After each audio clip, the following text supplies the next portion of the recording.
All right, so this is part 3 of the Spanish River Biology Review for the exam.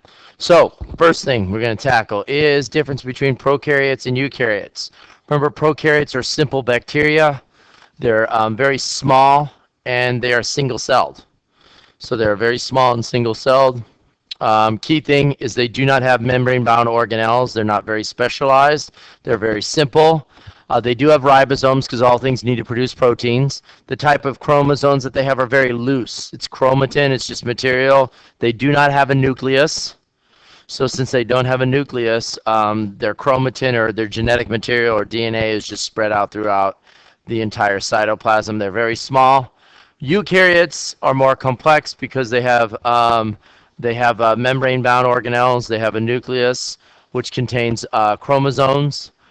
They also have ribosomes to produce proteins. They have a number of other organelles. If they're plants, they have chloroplasts. Types of chromosomes are very dense, tightly wound in the nucleus, and their size tends to be a lot larger than prokaryotic. Okay. Next thing, ecology. How do organisms, species, populations, communities, ecosystems, and biomes relate to each other? You need to know the organization. So when you really start, you start with an organism. So if you have an organism,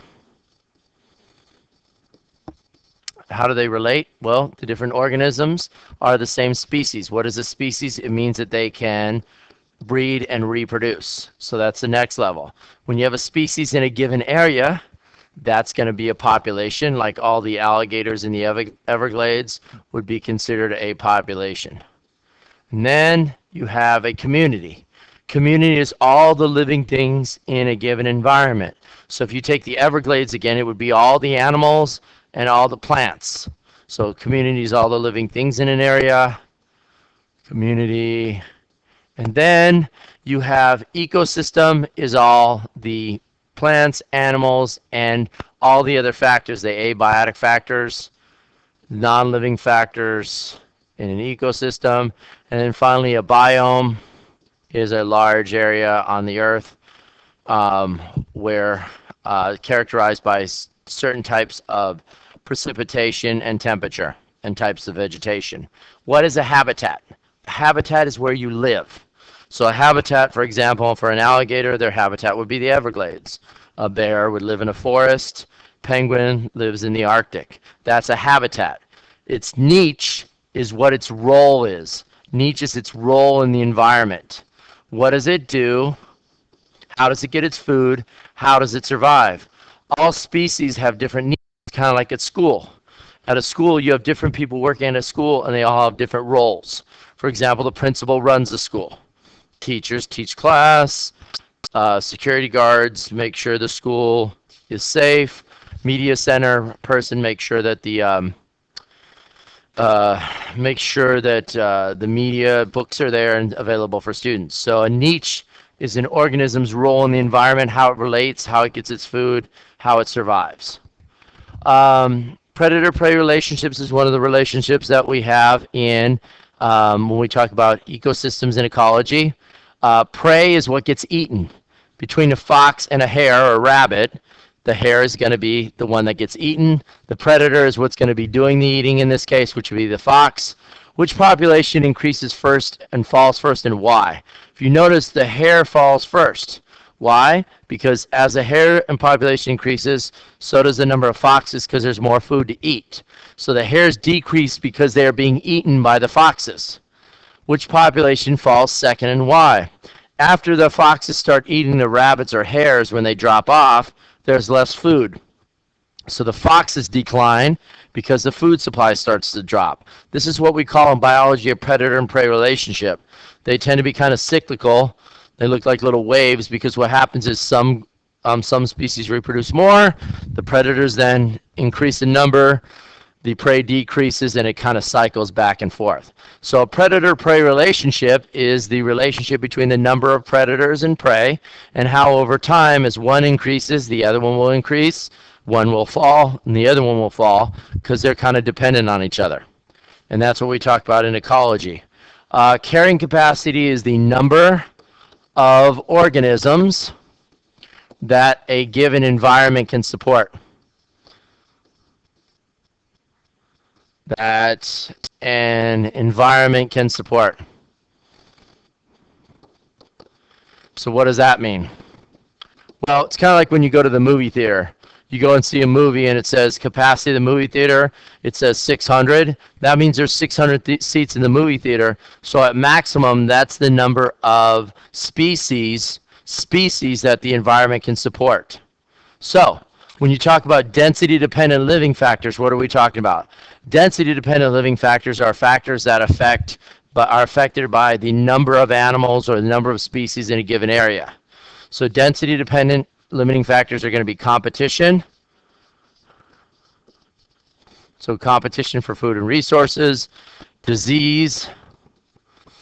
More species you have in an area, you have greater amount of disease. Number of predators, however many predators are in a given environment. So the number of predators are all density limiting. Density independent are things that aren't affected by the number of species in a given area. So what we're talking about is basically weather and natural disasters like drought. So weather and any kind of natural disaster. What is a biotic factor? A biotic factor is a living thing. That would be any animals, plants, or bacteria or fungi in an area. So animals, plants, fungi, bacteria, anything living in an environment, because biotic means living factor. Abiotic factor means non-living. So that could be sunlight. That could be soil. So abiotic means non-living. So sunlight, soil, temperature, all those things are abiotic factors. Give an example of how biotic factors and abiotic factors limit population growth and affect carrying capacity. Well, one of the key resources you need for carrying capacity for animals to survive in an environment is, for example, water. So species need water. So an abiotic factor like water, if there's not enough water in a given area, it can't support enough animals. You also need food sources. So, for example, biotic factor, go back to the hare and the fox. If there's not enough rabbits around, the foxes won't be able to eat.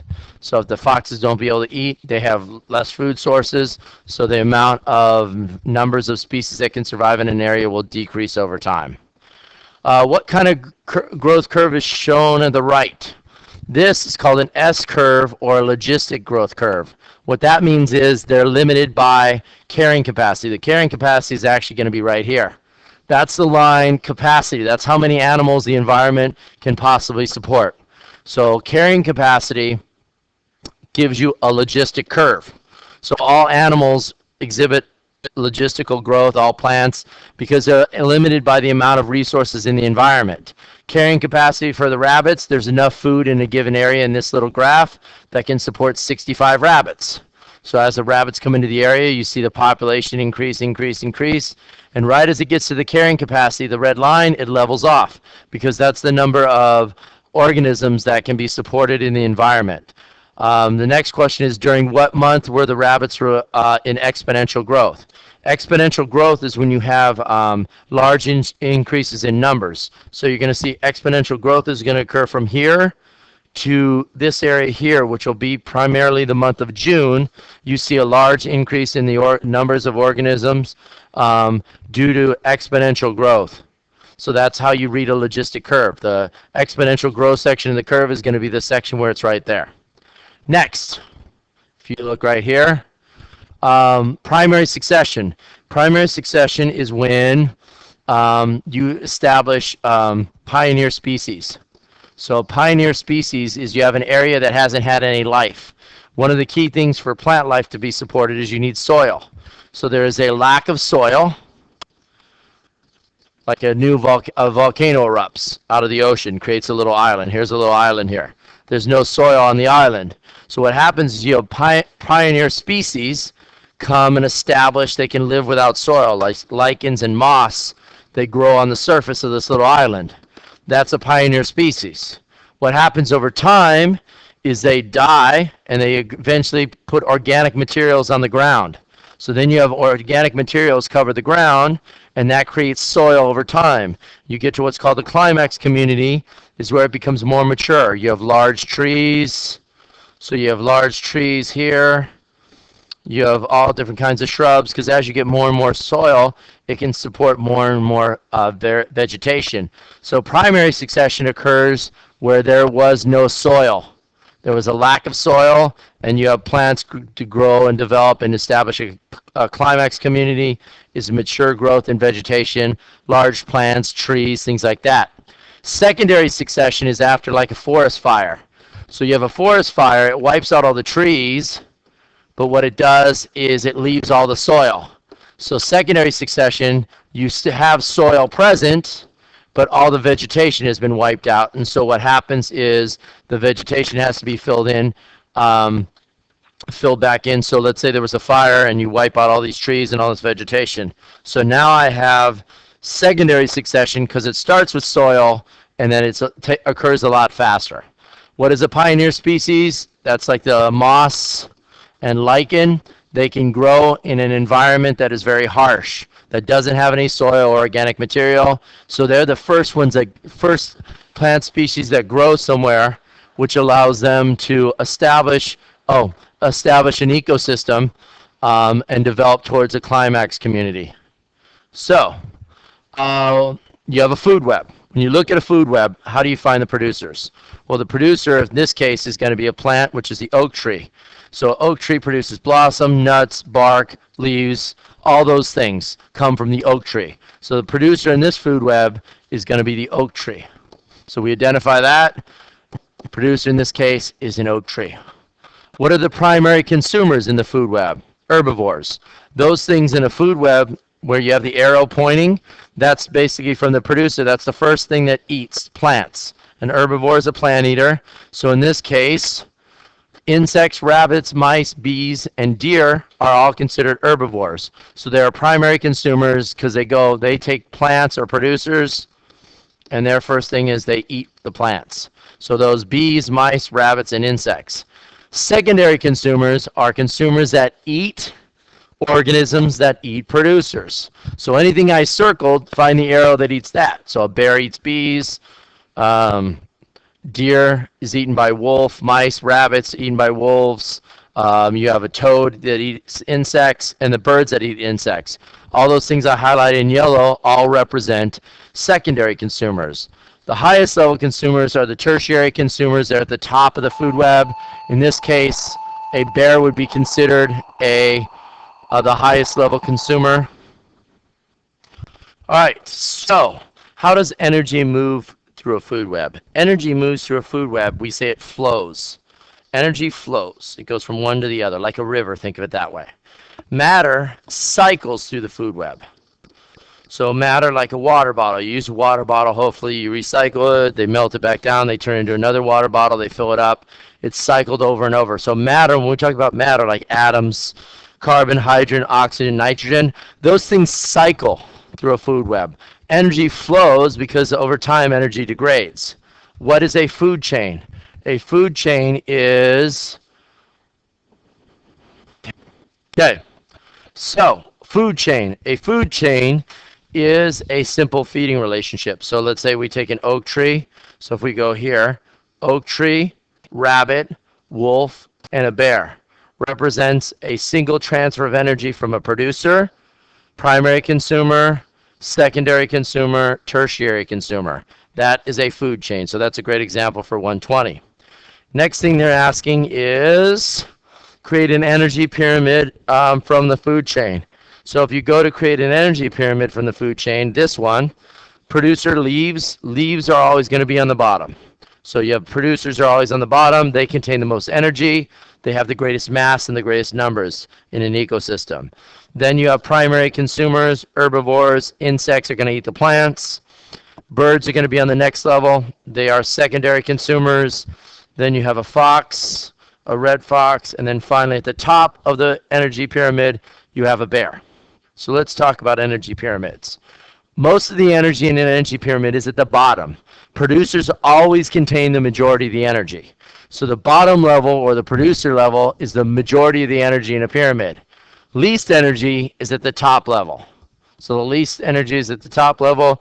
What happens to energy as it moves through the food chain? It decreases. What happens is it gets lost as heat. Living things like you, for example, if you took your temperatures like 98.6, unless you have a fever, basically lose energy as heat. The majority of the energy that you lose comes off as body heat. Think about when you exercise, you get hotter, you pump more heat out to maintain your body temperature. So if you take 10,000 kilocalories of energy, how does it go up in a pyramid? It's called the 10% rule. So if we go back to the pyramid, if I have 10,000 units of energy there, each time I go up, I just knock off a zero. Next level, I only pass 1,000 because 90% of its loss is heat. Next level, I get 100, 10, and then finally 1. So the 10% rule states that energy passes from one level to another level in an energy pyramid, and only 10% of the energy is passed on. An easy way to do it is all you have to do is take a zero off each of them as you move from one level to the other. So 90% of the energy is lost as heat. We already talked about that in the previous question. 10% of the energy is passed on. The ultimate source of energy for any food web is always the sun. Definitely have to know that for the exam. What are the other two types of energy pyramids? Well, the other two types of energy pyramids are one of biomass, which means the largest amount of mass in an ecosystem is always going to be, the greatest is going to be producers, all the way up to the top. And there's also a pyramid of numbers, which shows that as you go from the bottom to the top, the numbers of species slowly over time decrease. What is a biome? A biome is an area that's characterized by two things: by its climate, and a climate, if you remember, has two components to it. A climate is what your average temperature is for the year and the amount of precipitation. So temperature and rainfall. So temperature and precipitation establish climate. The other thing that determines a biome is the type of vegetation that lives in a given area. Two types of biomes, if you had to name them. One example would be a desert. How would you characterize a desert? It's obviously very hot and very little rainfall. What about a tropical rainforest? So if you look at a tropical rainforest, how would you characterize that? Tropical rainforest would also be hot and have large amounts of rainfall. Okay?